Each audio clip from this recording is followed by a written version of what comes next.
おはようございます。めぐりかみたいちです。今日は吸湿キャナーを使ってオリーブとシトロンコンフィで一緒にブレゼをしていきます。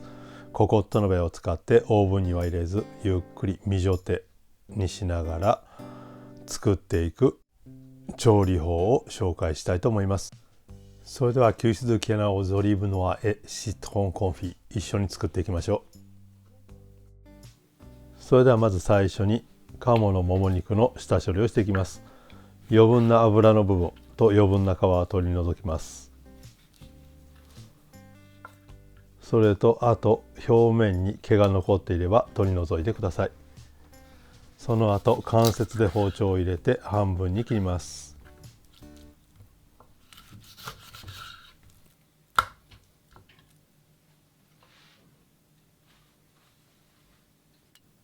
続いてガルニチュールの玉ねぎとニンニクをエプルシェしていきます。皮を剥く時ですけども、一番上の乾いた皮、表面が乾いている皮はきっちり取り除きます。ニンニクもエプルシェして半分に切って中の芽は取り除きます。このようにちょっと傷んでいるところがあれば取り除いてください。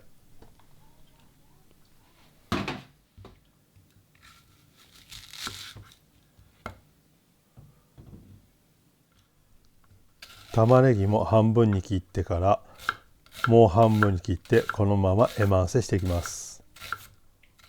ニンニクも半分に切ってエマンセにします。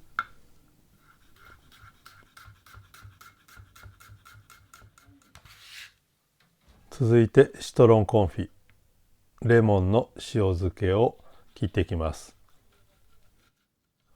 このように中身の、種の部分と果肉の部分を取って皮の部分だけを今回使います。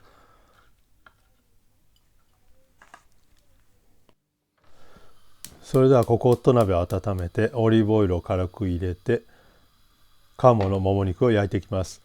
今回汗染め塩コショウは一切していません。一緒にシトロンコンフィとオリーブを入れてブレゼしますので塩は入れないでください。まず鴨の皮の部分じゃない方、身の部分から焼きます。軽く火が通ったらひっくり返して皮の面をじっくり焼いていきます。こうすると皮の部分がきれいに全体的に焼けます。最初から皮面を焼いてしまうと肉が反り返ってきれいに皮面が焼けません。このようにきれいに焼けています。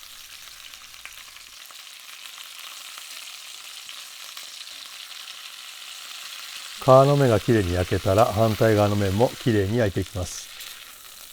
桃の上の部分が焼き終わったら次は先の部分を焼き出します。もちろんこれも汗染めしていません。中火で温度を保ちながら皮面と肉の面をきっちりと焼いていきます。この時温度管理をきっちりしてやればココットの鍋の底が焦げることがありません。同じ鍋でずっと焼いていきます。もちろんこうすることによって鴨から出たうまみが鍋底についたり鴨の脂が鍋に残っていますので、もちろんこのままガルニチュールを入れて鴨の脂でじっくりと火を入れていきます。玉ねぎとニンニクを入れたらよく油となじませて鍋底についているうまみを剥がしていきます。本来ならここで塩をしてじっくり塩をしていくのですけども、先ほどから言っているようにシトロンコンフィとオリーブが入るので塩は入れずに蓋をしてゆっくりとレギュームに火を入れていきます。蓋をして5分経ちました。蓋の内側についている水滴を鍋に戻してここで先ほどざっくり切ったシトロンコンフィとローリエを入れてこのままきっちりと火を入れていきます。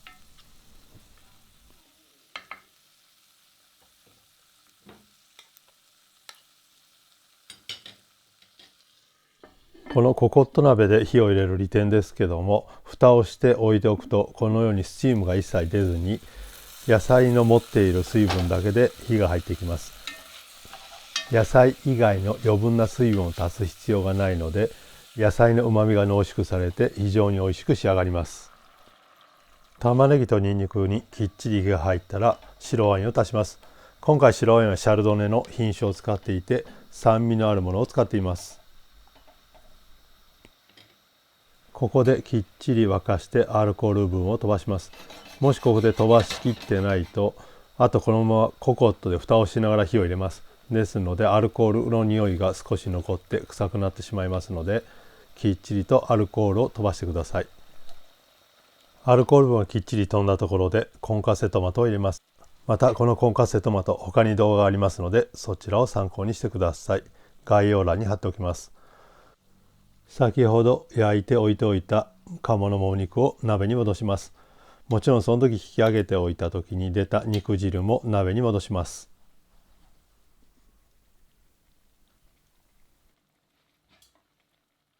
最後に一度ブランシールしたオリーブを入れます。このオリーブですけども、種のないもの、もし種が入ってても構いません。好みのオリーブを使ってください。このまま未蒸定の状態、ポコポコという状態で1時間経ちました。もちろんこの間時々アロゼですね、液体をこのように上にかけながらじっくりと未蒸定の状態、ポコポコという状態を保ちながら火を入れていきます。